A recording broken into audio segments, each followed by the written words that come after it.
Hi, Gainy. Um, this video is going to be kind of a touchy subject for me, so I'm sorry if I get a little emotional. But, anyways, July 17th, 2025, 12:04 a.m. I've just finished crying as I'm writing this. I was deleting old text conversations on my iPad and scrolled back through me and Grandma's texts. We used to send each other the connections, if you've ever done the little New York Times games. We used to send each other our connections. Whenever she got some wrong, I'd sometimes say, "There's always tomorrow." But now there's not. For her, that night was the last tomorrow. The last text I sent her was on December 16th, almost exactly a month before she went away. It was a thank you for a gift card they'd sent me. She never responded, nor did she respond to the previous few messages either. I'd ask her sometimes after she sent me her results if she was feeling okay. She said slow or good for an infusion day or just well. I told her I missed her all the time. I asked her before we started reading 1984 if we could brainstorm books to read next summer. This summer. Now. We'd be reading now. I'd have read whatever you suggested. I once looked through the journal where you wrote your thoughts about and ideas about the books you were reading. I was in the living room alone on the couch. You were in the other room in the hospital bed that you guys had brought home. Remember on Christmas, you sat in the chair that helped you stand up and lay down. You were gifted, among other things, fuzzy socks and a foot warmer. You had a little, thin hair. You could hardly unwrap the presents yourself. I did my best to be patient and wait to open my gifts until you were done with yours. Your caretaker came in later that morning and took a picture of all of us together in front of the fireplace. I don't have that picture, but I can imagine it. You were in the middle in a wheelchair. The only time I dreamt of you after you passed, you were sick. You were wrapped up in bandages. I woke up upset that was how I remembered you. Granddad said that before they effectively pulled the plug, you gave him the most beautiful smile. Even knowing it was over, you were the most beautiful thing in the world. I used to go walking sometimes with you and your old lady friends, and I'd sometimes wake up early in the morning when I stayed at your house so I could do your morning stretches with you. We used to play mahjong on your iPad together, and Mom once bought you those silly mahjong socks. We have them back now. Mom gave me a pair of the socks she gave you at Christmas. I don't think you'd ever gotten the chance to wear them. I don't know if I ever could have seen it coming. I mean, you'd overcome it before. Why did it have to be this time that took you away? I still think you're in the hospital waiting for me to visit. I would. I haven't been down since your funeral. They put your ashes in a big marble box up on the altar, surrounded by flowers. Mom gave me the necklace with your ashes the day before the funeral. It still didn't feel real yet. For now, we were just eating dinner together. We were late. We all left before you arrived. But the truth is, I don't think of that dust as you. You are the sunset. It is 12:33 a.m., and I wish it had been me instead. The last couple lines are from Seaweed by Mount Erie on A Crow Looked at Me, which, as I said, is like one of the most heartbreaking albums I've ever listened to. Grief is really hard. I mean, I've lost loved ones before my grandma passed away, like in 2023. My grandfather died, and in October of 24, my cat passed away. But that was the one that really struck me, was my grandma. I hadn't been as close with my grandfather as I had with her because, I don't know, we just weren't that close with my paternal grandparents. My grandma was my mom's mom. I hate to think that that's the last way I'm gonna see her, that when I dreamt about her, she was still sick. I don't know if I believe in heaven or not, but I think if it does exist, that she'd be healthy there. I mean, she was she was a Christian, so that's where she would believe she is. Right, not that she can really, like, believe anything, she's dead. But I also saw when I was looking through my texts that I texted my friend Finley, saying that I was going down to visit her. I think his mom has cancer, but I texted him that I was going down to visit her and that I wasn't too worried about her because she seemed to be doing better, which I think they always seem to be doing better. It's like the body puts up just the last fight before you go. That's what happened with my grandfather too. They were going to move him out of hospice and just into a nursing home, but he died before he got the chance to leave.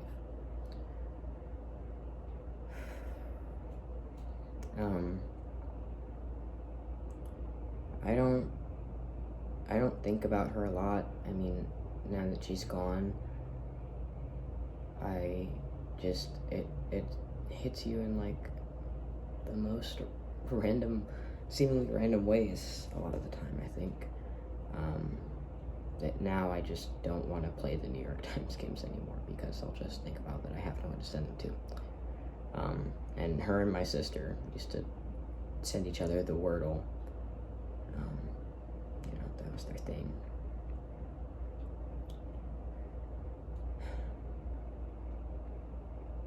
And I saw that she texted me, have a good first day of school and have a good last day of school. This past school year, or no, it was the school year before that. Because, she didn't get to see me finish sophomore year.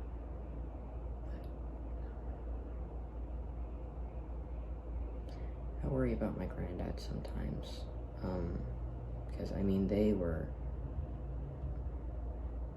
think she died the week of their 53rd or 52nd wedding anniversary.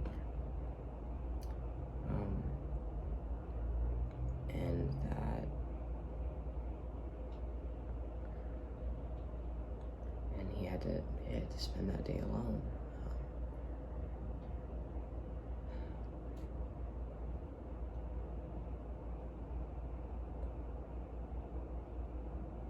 And he's just like in that big house. They had a pretty big house. And here, I've dropped something. And he's just there alone. I haven't been there since before she got sick. And when I was younger, she always used to sew. And so when I was little, she taught me how to sew a button onto something, and so we sewed button eyes on some of my plushies. And I don't know how to do that anymore, and I can't ask her to remind me of it. So. And I know I'm gonna have much worse losses in my life.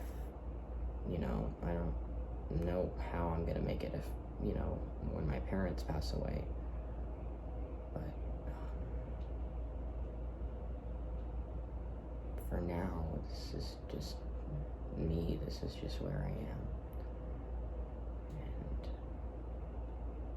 And, I can't imagine anything worse because I haven't gone through it.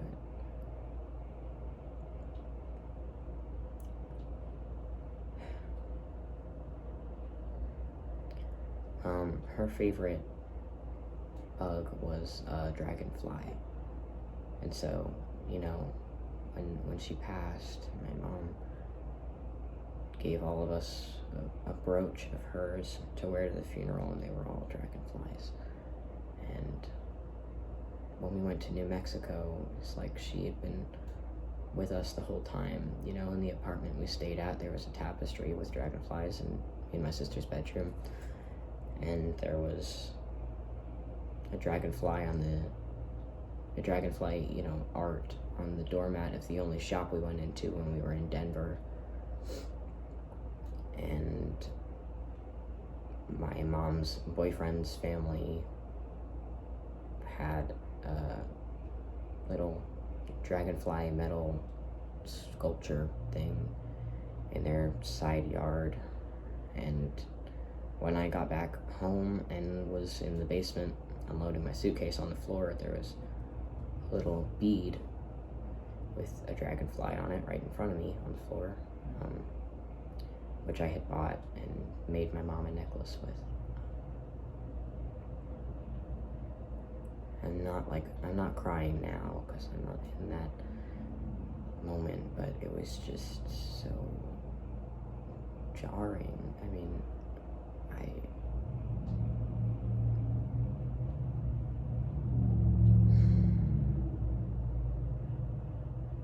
I was the only one awake in the house, and I was just in my room trying to not cry really loudly, because and I had like no one to talk to, because it was just, everyone else was asleep except me. And I wanted to finish listening to a song after I finished writing before I went to sleep. But I realized that, if I wait to go to sleep until I'm ready to be happy again, I'll be awake for the rest of my life. And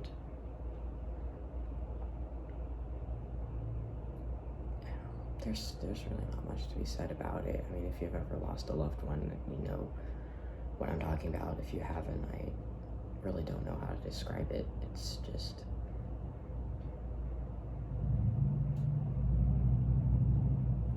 it doesn't feel real. And I wear my necklaces every day. Like, I have my cat and my grandma's ashes.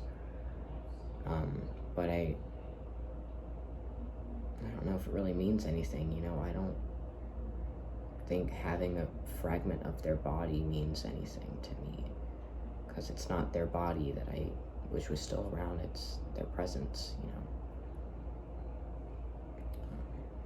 and so it's been pretty hard for my mom, having lost her mom.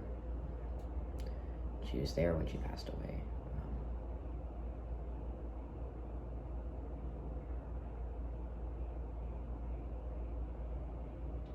And I just try not to bring it up around her, because I know she'll just get sad.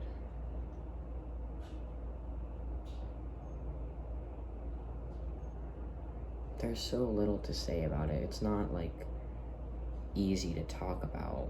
There's no, I think humans kind of have this inability to actually process death, that we just feel like they're gone somewhere and that they'll come back eventually, or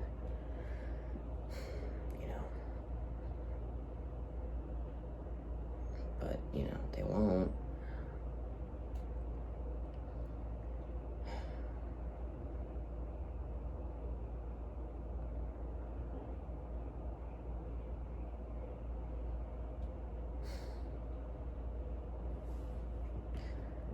On Christmas in 2024, we went to their house, but we didn't get to stay there during the night, because my mom just said that, Granddad didn't really need to have us in the house that whole time. So we stayed in this hotel, and I was having my own little relationship struggles at that time, and I was thinking about that, and the whole time my grandma was just dying right in front of me, and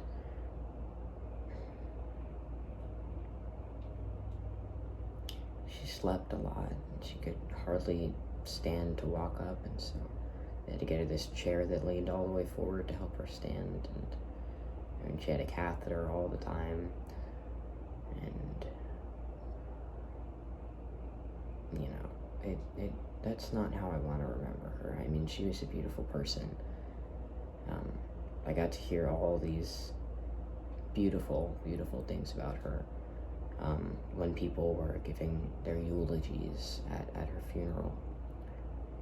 and, you know, seeing my family there, she really just had such a positive impact on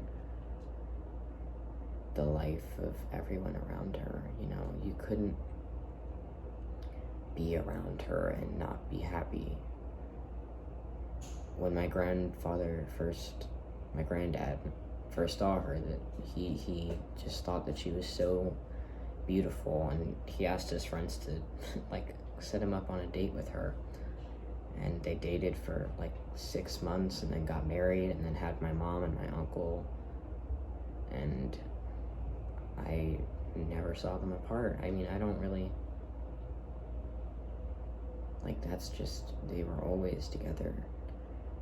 And I mean, they're the reason that I believe in true love. But, you know, no matter how real or fake love is, you know, no matter if you love someone with all their heart, there's not really, at a certain point, there's nothing you can do to save them.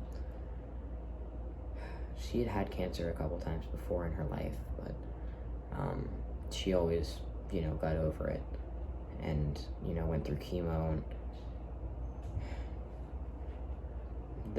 right before the cancer that took her life, she had cancer again before that, and had gotten chemo and lost all her hair. And so it was like finally growing back. And, you know,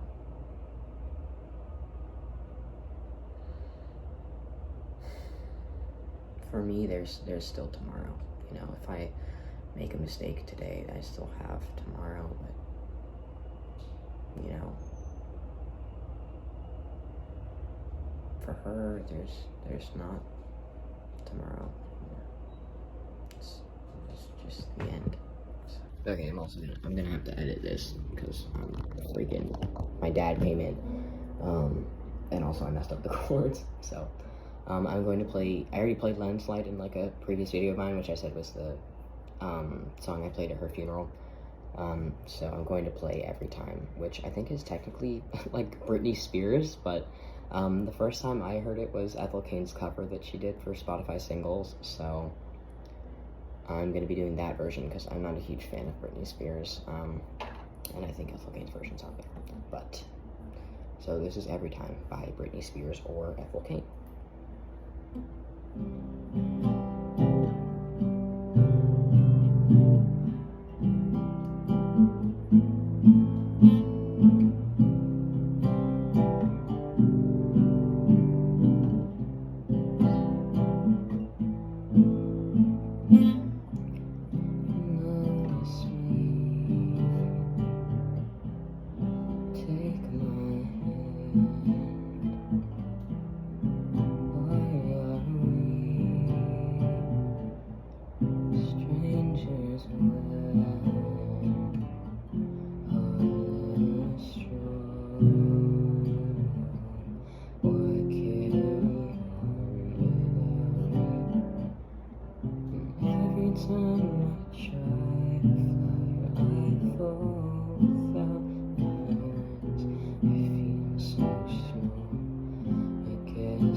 Your heart to me, I guess I need you.